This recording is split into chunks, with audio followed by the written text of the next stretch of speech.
నమస్కారం. మన హిందూ ధర్మంలో ఉప్పు అంటేనే లక్ష్మీదేవి స్వరూపం. ఎందుకంటే ఉప్పు అనేది సముద్రంలో పుడుతుంది. సంపదలకు దేవతైన లక్ష్మీదేవి కూడా సముద్ర గర్భం నుండే జన్మించింది. అయితే ఈ శ్రావణ మాసంలో లక్ష్మీదేవి భూమిపై తిరుగుతూ ఉంటుందట. ముఖ్యంగా ఈ శ్రావణ మాసంలో ఎవరైతే వరలక్ష్మి వ్రతాన్ని ఆచరిస్తారో అలాంటి ఇళ్లలో లక్ష్మీదేవి స్థిర నివాసం ఉంటుంది. కాబట్టి ఆగస్టు 16వ తేదీ వరలక్ష్మి వ్రతం వచ్చే లోపు లక్ష్మీదేవికి ఎంతో ఇష్టమైన ఈ కళ్ళుప్పును మీ ఇంట్లో కొన్ని పరిహారాలు కనుక పాటిస్తే లక్ష్మీదేవి ముందుగా మీ ఇంటికి వచ్చి మీ ఇంట్లో తిష్ట వేసి కూర్చుంటుంది. మీరు చేసే పూజల్ని వీక్షిస్తూ మీరు నివేదించే నైవేద్యాలను అమ్మవారు ఆరగిస్తూ ఎంతో సంతోషంగా ఉంటుంది. మీ ఇంటిపైన వరాల జల్లు కురిపిస్తుంది. కళ్ళుప్పు ఎక్కడ ఉంటుందో అక్కడ లక్ష్మీదేవి ఉంటుందట. కాబట్టి ఈ వరలక్ష్మి వ్రతం వచ్చేలోపు ఒక గాజు గిన్నెలో నిండుగా కళ్ళుప్పు వేసి మీ పూజ గదిలో ఉన్నటువంటి లక్ష్మీదేవి పటం ముందు పెట్టండి. ఇలా పెడితే చాలు, లక్ష్మీదేవి ఎక్కడున్నా సరే వెంటనే మీ ఇంట్లో అడుగు పెడుతుందని పండితులు చెప్తున్నారు.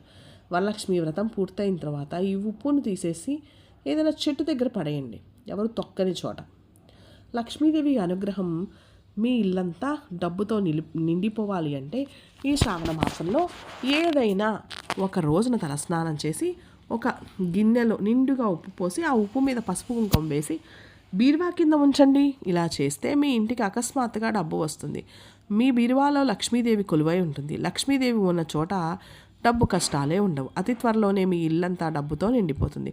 ముఖ్యంగా ఈ వరలక్ష్మి వ్రతం వచ్చేలోపు ఇంట్లో ఉన్న ప్రతి ఒక్కరూ కళ్ళుప్పుతో దిష్టి తీసుకోవాలి.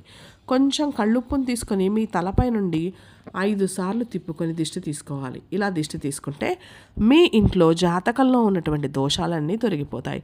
లక్ష్మీదేవి అనుగ్రహం వల్ల మీ జాతకంలో ఉన్న ధనరేఖ మెరుగుపడుతుంది. దీనివల్ల మీకు అనుకోకుండా అదృష్టం కలిసొచ్చి త్వరలోనే మీరు ధనవంతులు అయ్యే అవకాశం అయితే ఉంటుంది.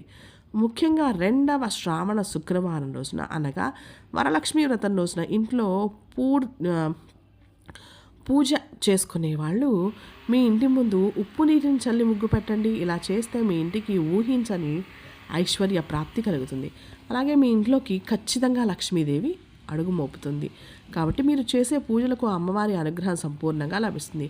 ఎవరైతే డబ్బు సమస్యలతో బాధపడుతున్నారో, వ్యాపారాల్లో నష్టాలు కలుగుతాయో అలాంటి వారు ఈ వరలక్ష్మి వ్రతం వచ్చే లోపల ఒక గిన్నెలో ఉప్పును నింపి పసుపు కుంకుమల పూలను వేసి మీ ఇంటి ఈశాన్య దిశలో పెట్టండి. ఇలా చేస్తే మీ ఇంటికి విపరీతంగా ధన ప్రవాహం మామూలుగా కాదండి, మీరు ఊహించరు అలా వస్తుంది. అలాగే చాలామంది మనసులో ఏదో ఒక కోరిక ఉంటుంది. అయితే మీ మనసులో ఉన్న కోరికలన్నీ లక్ష్మీదేవి అనుగ్రహం వల్ల త్వరగా నెరవేరాలి అంటే ఈ వరలక్ష్మి వ్రతం వచ్చేలోగా ఒక గిన్నెలో 2 చెంచాల రాళ్ళ ఉప్పు, 4 లవంగాలు వేసి ఉప్పు పైన మీ చేతిని పెట్టి ఉప్పును లక్ష్మీదేవి స్వరూపంగా భావించి మీ మనసులో ఉన్న కోరికలు చెప్పుకోండి. తర్వాత ఈ ఉప్పు గిన్నెను మీ ఇంట్లో ఏదైనా ఒక మూల ఎవరికి కనిపించిన ప్రదేశంలో పెట్టండి, ఎవరు చూడకూడదు. ఇలా చేయడం వల్ల మీ మనసులో ఉన్న కోరికలు అతి త్వరలో ఖచ్చితంగా నెరవేరుతాయి. కళ్ళుప్పును ఒక చిన్న కాగితంలో కట్టి మీ పర్సులో పెట్టుకోండి. ఇలా పెడితే డబ్బు పరంగా మీకు చాలా బాగా కలిసి వస్తుంది. శనివారం రోజున మాత్రం మీరు మీ ఇంటికి ఉప్పును తెచ్చుకోకూడదు. ఇలా చేస్తే మీ ఇంట్లో ఉన్న డబ్బు సమస్యలు అయితే ఏర్పడతాయి. అలాగే సాయంత్రం 6 దాటిన తర్వాత ఇంటికి ఉప్పును తెచ్చుకోకండి. ఇలా కూడా అస్సలు చేయకూడదనమాట. మీ ఇంటిని కడిగేటప్పుడు నీళ్ళల్లో కొంచెం రాళ్ళ ఉప్పును వేసి ఆ నీళ్లతో మీ ఇంటిని శుభ్రం చేసుకోండి. ఇలా చేస్తే మీ ఇంట్లో ఎలాంటి మైలు లేకుండా ఉంటుంది. మీ ఇంటికి పాజిటివ్ ఎనర్జీ అనేది పెరిగి మీ ఇంట్లో ఉన్న వారందరికీ మంచే జరుగుతుంది. ఇంట్లో ప్రతి ఒక్కరూ బాగా సంపాదిస్తారు. అలాగే మీ ఆ వాహనాలను కడిగేటప్పుడు కూడా కొంచెం కళ్ళుప్పును వేసి నీటితో కడిగితే వాహనాలకు ఏమైనా దోషాలు ఉంటే అవి పోయి మీకు యాక్సిడెంట్లు అనేవి కాకుండా ఉంటాయన్నమాట. అలాగే కొంతమంది ఎల్లప్పుడూ ఏదో ఒక అనారోగ్య సమస్యలు ఉంటూనే ఉంటాయి. ఎన్ని మందులు వాడినా వాళ్ళకి ఉపయోగం అనేది ఉండదు. అయితే ఇంట్లో ఎవరైనా సరే అనారోగ్య సమస్యలతో బాధపడుతూ ఉంటే ఒక గిన్నెలో రాళ్ళ ఉప్పును వేసి అనారోగ్య సమస్యలతో బాధపడుతున్న వ్యక్తి మంచం దగ్గర పెట్టండి.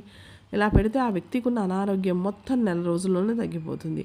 అలాగే చాలామంది ఇళ్ళల్లో ఎప్పుడు చూసినా కష్టాలే ఉంటాయి. దీనికి ముఖ్య కారణం ఏమిటంటే మీ ఇంటికి వాస్తు దోషాలు ఉండొచ్చు.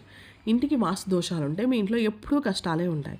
మీ ఇంట్లో డబ్బు అనేది అస్సలు నిలవదు, అప్పుల సమస్యలు ఉంటాయి. కాబట్టి మీ ఇంటికి ఉన్న వాస్తు దోషాలు అనేవి తొలగిపోవాలి అంటే ఒక ఎర్రని వస్త్రంలో గుప్పెడు కళ్ళుప్పుని వేసి దాన్ని మూటలా కట్టి మీ ఇంటి గుమ్మానికి కట్టండి, మీ ఇంటి ముందున్న గేటుకు కానీ కట్టండి. మరుసటి రోజు ఈ ఉప్పు మూటను తీసేసి ఎవ్వరూ తిరగని ప్రదేశంలో పడేయండి. ఇలా చేస్తే మీ ఇంటికి ఉన్నటువంటి నరపీడ, నరఘోష, దృష్టి ఇలా మొత్తం తొలగిపోతుంది. మీ ఇంటిపై లక్ష్మీదేవి ఆశీర్వాదం ఉంటుంది. మీ సమస్యలన్నీ వెంటనే తొలగిపోతాయి. అలాగే మీ వంటగదిలో ఉన్న ఉప్పును గాజు సీసాలో మాత్రమే భద్రపరచాలి. పొర్రపాటును కూడా స్టీల్ డబ్బాల్లో పెట్టకూడదు. ఇలా చేస్తే గ్రహ దోషాల వల్ల మీ ఇంట్లో సమస్యలు అనేవి మళ్ళా పెరుగుతాయి. కాబట్టి మీ వంటగదిలో ఉన్నటువంటి ఉప్పుని కేవలం గాజు సీసాలోనే పెట్టుకోండి. ఎందుకంటే ఉప్పు మరియు గాజు అనేవి రాహుగ్రహానికి సంబంధించినవి. కాబట్టి ఉప్పు అనేది గాజుతో కలిసి ఉంటే మీ ఇంట్లో ఐశ్వర్యం పెరుగుతుంది. అలాగే చాలామంది ఇళ్లలో డబ్బు నీళ్ళలా ఖర్చు అయిపోతూ ఉంటాయి. ఎంత డబ్బు సంపాదించినా సరే ఇంట్లో రూపాయి కూడా మిగలదు. అలాంటి వారు మీకు జీతం వచ్చిన వెంటనే ఆ జీతంలో మొదటిగా కొంచెం తీసుకొని కల్లుప్పును తీసుకొని మీ ఇంటికి తెచ్చుకోండి. ఆ జీతంతో మీరు కల్లుప్పును కొనుక్కొచ్చుకోండి. ఇలా చేస్తే మీ అనవసరపు ఖర్చులు అనేవి తగ్గిపోతాయి. చాలా వరకు ఇది మీరు ప్రయత్నించి చూడండి. మన చేతుల మీదుగా ఉప్పుని ఎవ్వరికీ ఇవ్వకూడదు. అలాగే మనం కూడా ఎవ్వరి చేతి నుంచి తీసుకోకూడదు. ఎందుకంటే ఉప్పు ఐశ్వర్యంతో సమానం కాబట్టి. మన చేతుల నుండి ఎవరికైనా ఉప్పుని ఇస్తే అది మనకున్న అదృష్టం వేరే వాళ్ళకి వెళ్తుంది.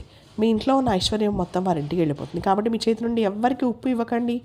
ముఖ్యమైన పని కోసం మీరు బయటకు వెళ్తూ ఉంటే ఆ ఉప్పును చూసి వెళ్ళండి. ఇలా చేస్తే మీరు వెళ్ళే పనిలో అడ్డంకులు అనేవి లేకుండా విజయవంతంగా పనులు అనేవి పూర్తి అవుతాయి.